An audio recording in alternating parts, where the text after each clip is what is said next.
Tonight, God bless you, God bless the faithful, and God bless America. the president is calling for the protection of religious freedom around the world. The message to the United Nations comes as President Trump defends a phone call with the Ukrainian president. There was no quid pro quo. That controversy is now raising the specter of the Democratic frontrunner's own dealings with Ukraine. Trump's doing this because he knows I'll beat him like a drum. Joe Biden, now faltering in a signature poll out of Iowa, is neck and neck with Elizabeth Warren and Bernie Sanders on his heels.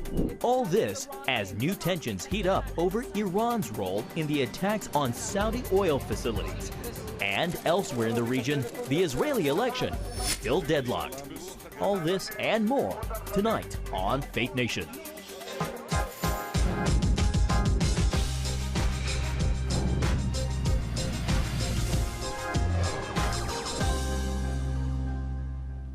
President Trump throws down the gauntlet on religious persecution. Welcome to Faith Nation. I'm John Jessup. And I'm Jenna Browder.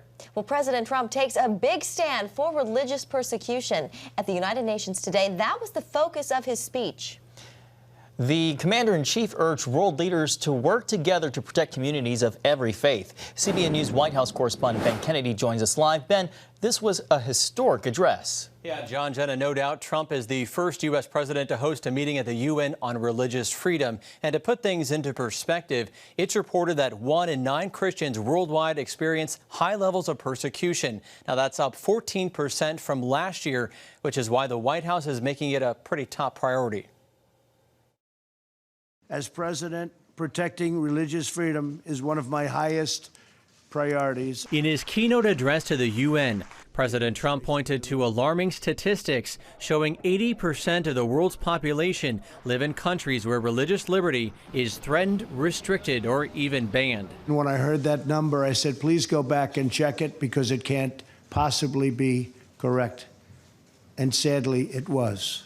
80%. To top that, it's estimated 11 Christians die each day for their faith. In response, the president announced an additional $25 million in funding to protect religious sites and relics.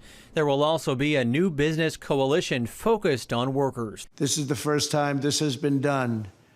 This initiative will encourage the private sector to protect people of all faiths in the workplace. Why is the president's call to action a major step when compared with past presidents' focus on this same issue? I think the fact is it's not just words on the part of this administration. I believe that as that microcosmic example of the president's efforts on behalf of Pastor Brunson made clear, he used the instruments of American power. Frank Gaffney, CEO of Save the Persecuted Christians, says it's now up to the rest of the world to follow suit. What message did you want the president to send, and did he deliver? The most important message I think he very much delivered on, just in fact by his presence at this event. He put the nations of the world on notice. The president urged the UN to repeal laws that restrict religious freedom and increase prosecution towards crimes against people of faith. And this was only the first of many remarks he'll make at the UN later this week. John, Jenna? Thanks, Ben. Well, meanwhile, President Trump is trying to shake off another controversy tonight. Yeah, at issue is whether or not he tried to pressure Ukraine's president to dig up dirt on Joe Biden's son. It is the basis of a whistleblower complaint that's also stirring up new talk of impeachment. CBN News national security correspondent Eric Phillips has more. The whistleblower complaint coming as President Trump is dealing with developments on another major front as well, Iran. So here's the math. 2 issues top of mind, dealing with 2 different world leaders heading into one UN General Assembly session. The outcomes of both situations unknown. Mr. President. As soon as President Trump arrived at the UN, he faced questions about whether he was concerned about possible impeachment stemming from the whistleblower allegations. His answer? No. It's just a Democrat witch hunt. Here we go again. They failed with Russia. They failed with recession. They failed with everything. And now they're bringing this up. The whistleblower complaint has to do with the July conversation Trump had with Ukraine's president, where he allegedly pressed the Ukrainian leader to investigate Joe Biden's son. Hunter Biden served on the board of a Ukrainian energy company when his father was vice president. The Washington Post says the complaint references a promise Trump made during the call. The inspector general called the allegations credible. We had a perfect phone call with the president of Ukraine. Everybody knows it. What Biden did is a disgrace. What his son did is a disgrace. The son took money from Ukraine. The accusations hit a nerve this weekend with the Democratic frontrunner. Trump's doing this because he knows I'll beat him like a drum. Now Trump plans to meet with Ukraine's president Wednesday. But what about another meeting? Are you willing to meet with Mr. Rouhani, sir? Reporters clamored for more on whether Trump will meet with Iran's president. The meeting has been off again, on again, most recently off after an attack on Saudi oil plants believed to be backed by Iran. The White House announced Friday that American troops are heading to Saudi Arabia to enhance security. Days later, the president did not rule out an Iranian meeting. We'll see what happens. We have a long way to go. We'll see what happens. Trump said he has several meetings set up. Iran is not one of them, but he says nothing is ever totally off the table completely. And he says he's very flexible. In Washington, Eric Phillips, CBN News. Joining me now is California Congressman Ro Khanna from Capitol Hill. Congressman Khanna, thank you for being with us. Thanks for having me on. Well, let's start off with the whistleblower complaint. It's renewed talks of impeachment. Where do you stand on the complaint? Well, it should be made public, or at least made available to Congress. Look, this goes back to our founders. Alexander Hamilton in Federalist 68 warned about foreign interference as the gravest threat to the Republic. Back then, our founders were concerned about Britain or France interfering. So this is not a partisan issue. We should make sure that Ukraine has nothing to do in interfering in an American election. Release the transcript, have the complaint go to Congress, and let's assess all the facts. Today, President Trump will be addressing global religious persecution at a speech at the United Nations. But on Sunday, he hosted Indian Prime Minister Modi at a big Texas rally where he was warmly received. He faces international criticism, though, for Kashmir and also for attacks on religious minorities in India, including Christians. Is the president sending mixed signals here? Well, I think the president needs to speak out clearly for religious pluralism. I mean, my grandfather spent 4 years in jail with Gandhi in India's independence movement. Gandhi believed in pluralism. He believed that he learned a tremendous amount from one of the greatest teachers, Jesus Christ, and he would quote the Sermon on the Mount. He believed in making sure you respect all faiths. And I think the president needs to stand up for that kind of pluralism in our country and around the world. Over the weekend, Secretary of State Mike Pompeo called Iran bloodthirsty. What are your thoughts on how President Trump and the administration have handled the latest developments with Saudi Arabia in relation to Iran? Well, I'm glad that the president has shown restraint in the past. I mean, I know Secretary Pompeo and before that John Bolton were itching to get into another war in the Middle East. The president didn't respond with military strikes a few months ago. He's resisting so far responding with military strikes. That is what I think the most of this country wants. We can't afford another war in the Middle East. I mean, Iran is 0.44% of global GDP. We're 24%. China is 15%. We ought to focus on building our country, not getting involved in another Middle East war. Does it concern you that we're sending in more troops into the Middle East? It does, and it concerns a lot of my Republican colleagues. In fact, I worked with Matt Gaetz, a Republican from Florida, and many of the members of the Freedom Caucus to say that we should defund any offensive war in Iran. That amendment passed 251 to 170. I don't think we need to be escalating troops. It increases the risk of an accidental war. And those are trillions of dollars that we could be investing instead in America, in our infrastructure, in our broadband, in our education. That's what I think many members of Congress want to see. California Congressman Ro Khanna, thank you for joining us today. Thank you so much for having me on. When we come back, still deadlocked. Nearly a week after the Israeli election, what's next for Israel? Introducing the CBN Bible from CBN.com. Now, an easier way to study the Bible and grow in your faith. Highlight your favorite verse. Read separate versions at a glance. Click and read a commentary. Or cross-reference your favorite verse using the Strong's Concordance. All the right tools to study the Bible. all in one place. The CBN Bible, available at cbn.com/Bible or the iTunes App Store.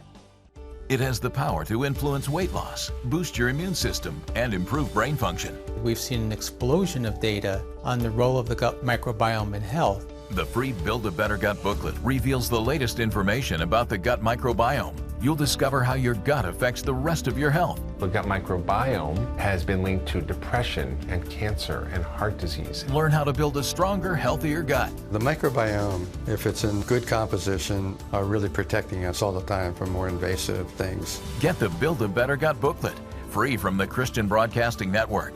Call 1-800-700-7000 or go to cbn.com/buildabettergut. You need to make sure that your microbes are working with you, not against you. And if you order online, you'll get immediate access to the Build a Better Gut series, a digital copy of the booklet, and related bonus material. Build a Better Gut today. Call 1-800-700-7000 or go to cbn.com/buildabettergut for your free copy.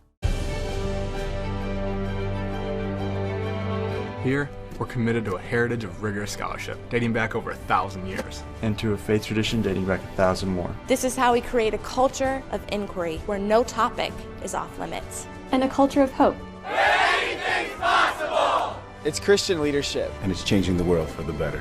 It's higher learning. It's greater knowing. It's what makes us whole. It's what makes us Regent.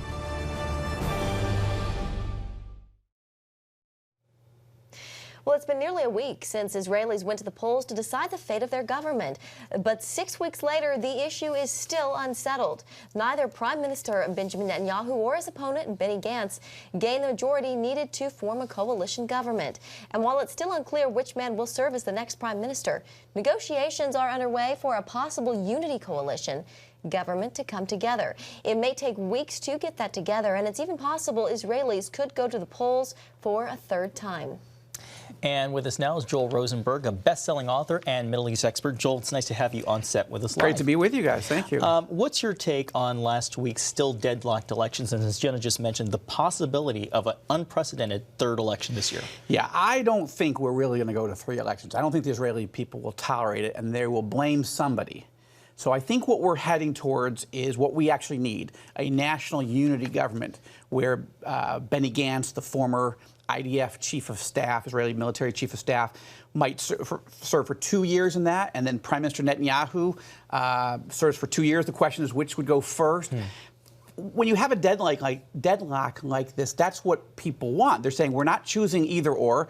You've got to serve together, and there's a long tradition in the Israeli government of that. Were you surprised at how close this has been?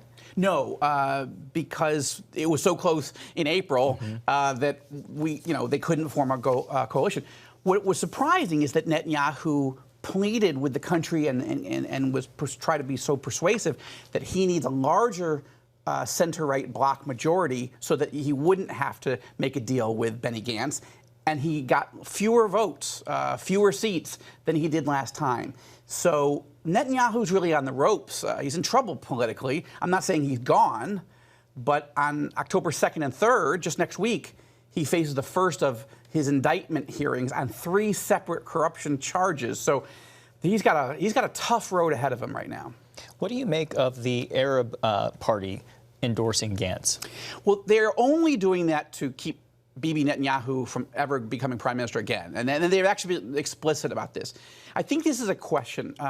There's many critics of Israel saying that we're an apartheid country. We don't let Arabs be full citizens. Not true. They are full citizens and they have full rights and they serve in the government, they serve in the parliament. The challenge and the question for the Arab parties are they really going to try to make life better for the 20% of Israelis who are Arabs, mostly Muslims, but also Christians?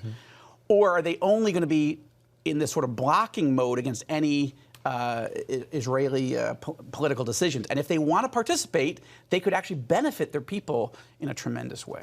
Joel, you recently traveled to Saudi Arabia and you met with the Crown Prince known as MBS. Right. This man, he's accused of killing the journalist Jamal Khashoggi. Right. Have you received any pushback for having this meeting with him? Yes, a lot of pushback here in the United States from the media. From people generally, especially on Twitter, and even from evangelicals. Why would you go? Why would you talk to that man? How could you even go to that room? I've got several reasons. Number one, as an evangelical, we know in the Bible that Daniel was in the room with King Nebuchadnezzar, that Joseph advised the Pharaoh, that the Apostle Paul appealed to Caesar. Who was that Caesar? It was Nero, one of the most horrifying leaders in Roman history. They did it to be a witness for Christ in the New Testament era and to be give wise counsel. We did it in part to engage a leader of a country that's been completely closed to Christians, even though there are 1.4 million foreign workers who are Christians. But there's not a single church, and so that's an issue. So we wanted to engage him. It's our second visit. Only 2 U.S. senators have gone to visit and engage with him. And you're saying that I've been there twice in 9 months, and 98 U.S. senators haven't. They really need to go if they want to see him make big changes, which he's already making. If they want more change, they need to go engage him. Joel, would you say it was a success? I would say it's a success, but it's a long haul. They've got a lot of changes that Saudi Arabia needs to make, and they're now engaged in a mortal combat situation with Iran. All right. Joel Rosenberg, we always appreciate having you on. Great to be with you guys both. Thank you. Thanks, Joel. The longtime Democratic frontrunner Joe Biden is falling in the polls. Who's gaining ground and right on his heels when we come back? Life. It's meant to be lived fully. Jesus said it. I came to give you life. Life to the fullest. Life in your family. Life in your finances. Life in your body, mind, and spirit. Life in your everyday. At CBN.com, we're taking what Jesus said seriously. We're here to help you discover life. Life. Live it fully. CBN.com. Want to be a part of a community that inspires your spiritual growth while winning prizes? The all-new MyCBN app. Connect with the community for prayer and encouragement. Track and set spiritual goals. Enjoy conversation starters with friends and family. And collect points to win prizes. The all-new MyCBN app. A great place to belong. Download the app at cbn.com/mobile. Grow, connect, have fun. The all-new MyCBN app. Watch breaking news, in-depth exclusive stories and programs, from health to entertainment, you won't find anywhere else. The CBN News Channel, a perspective you can trust. Enjoy credible news reporting from around the world. Discover inspiring programs and stories of hope, all in one place, from a Christian perspective. The CBN News Channel, a perspective you can trust. Check your local listings or visit cbnnewschannel.com. Come home to the sounds of Southern Gospel from CBN Radio. You'll enjoy a rich Southern blend of bluegrass, classic gospel, and Southern gospel favorites like the Gaithers, the Crab Family, and bluegrass sounds like Mountain Faith. So make yourself at home with the all-new CBN Southern Gospel, now available at cbnradio.com.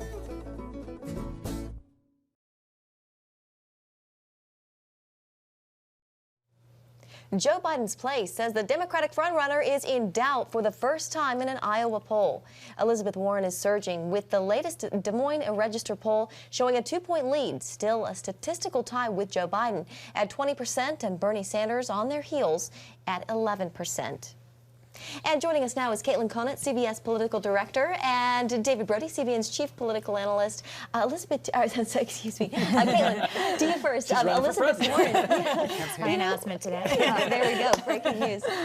Elizabeth Warren, we have seen her momentum just building and building. Do you think the polls are finally catching up and starting to kind of show that? So I do think Elizabeth Warren has had a really strong summer, especially in Iowa. But another noteworthy thing in this poll is that Mayor Pete Buttigieg actually rose in favorability. He went up 8%, is now soaring at 69%, which is the biggest jump in favorability of anybody in the top 5 candidates in Iowa. So another part of the poll said that a majority of likely Iowa Democratic caucus voters said that their minds are not made up. And there's a long way to go between now and the election, and caucus day on February 3rd. So when you have someone like Mayor Pete, who has strong fundraising, has 100 staff in Iowa, has 20 field offices, had the best reception over the weekend at the Polk County Steak Fry, where all the candidates were winning for the hearts and minds of Iowa Democratic voters, there's some room for other people to have a jump too, not just Warren. And there's really good news for Elizabeth Warren in this poll. I mean, and it's not just this poll, but there are quite a few other polls that show this. But she has upticked from 39% of Democrats who think that she can beat President Trump. It's now at 55%. That is very good for Elizabeth Warren. Also, Pete Buttigieg, you had mentioned, Buttigieg and Kamala Harris, they're second. The folks that support Harris and Buttigieg, the second choice for both of those candidates is Elizabeth Warren.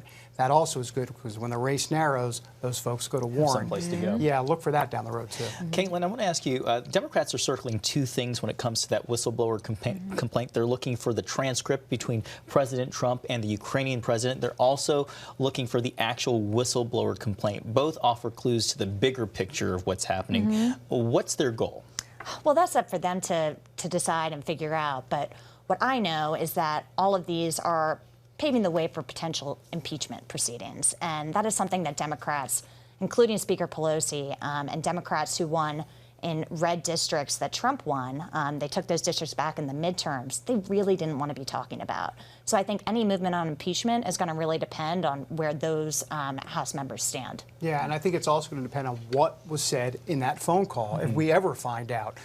You know, there's a difference between, you know, Donald Trump telling the Ukrainian president, hey, you might want to look at Joe Biden. It's another thing to say, you better look at Joe Biden, and if not, we got a few hundreds of millions of dollars in aid. So there's all of that, though the aid apparently was approved, or excuse me, was going to be discontinued before that phone call. So we'll have to see how the whole timeline shakes out. And this could spell trouble for both Trump and Biden.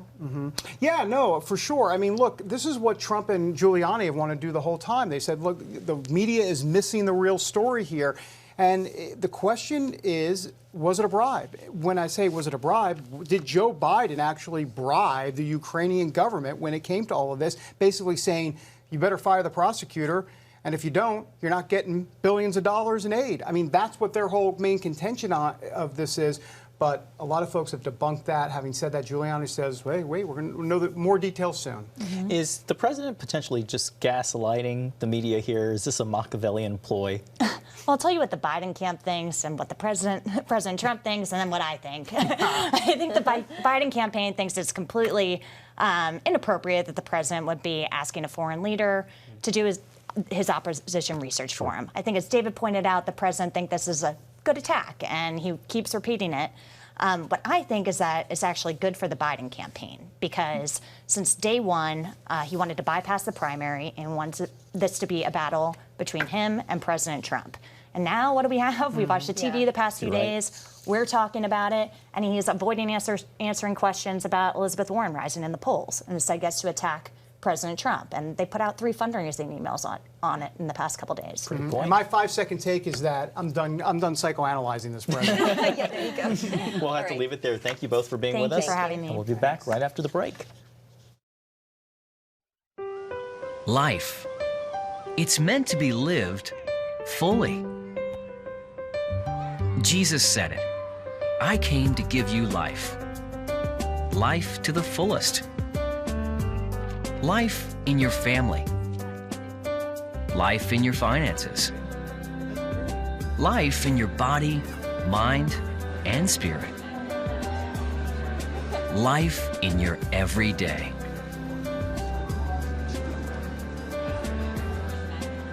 At CBN.com, we're taking what Jesus said seriously.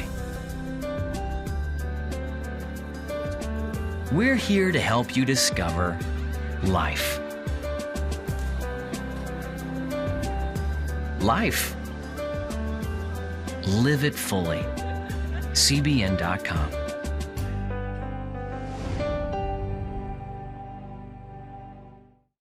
On October 1st, 1961, history was made when a tiny station began transmitting the first signals of the Christian Broadcasting Network. CBN, the Christian Broadcasting Network. And now, a new era has begun with the all-new CBN News Channel. Just moments ago, the Iron Dome intercepted an incoming rocket right on the Gaza border. Administering in this area, spiritual warfare is definitely involved. A 24/7 news network, bringing you the news you want from a source you can trust. In Kenya, 40% of the medical services are actually provided by these Christian hospitals. Let's talk about the economy. Believers here are joining together to win people to Jesus Christ. All your favorite shows now in one place. Go to CBNNewsChannel.com to find out how to get the CBN News Channel on your TV all day, every day. CBN News. Well, Washington seems more divided than ever these days. There are a few people on the Hill, like House Chaplain Patrick Conroy, whose job transcends political parties by counseling and providing pastoral care to both sides of the aisle. Our CBN News Capitol Hill correspondent spoke to Father Conroy earlier today, discussing what it's like being the House Chaplain and how he tries to keep the peace during contentious times. Abigail Robertson, what did he tell you? Well, he was very open about the struggles he has seen that lawmakers face. A lot of them are away from their families. They work in a rather toxic environment, and many of them sleep in their offices at night, so really don't get away from all of this.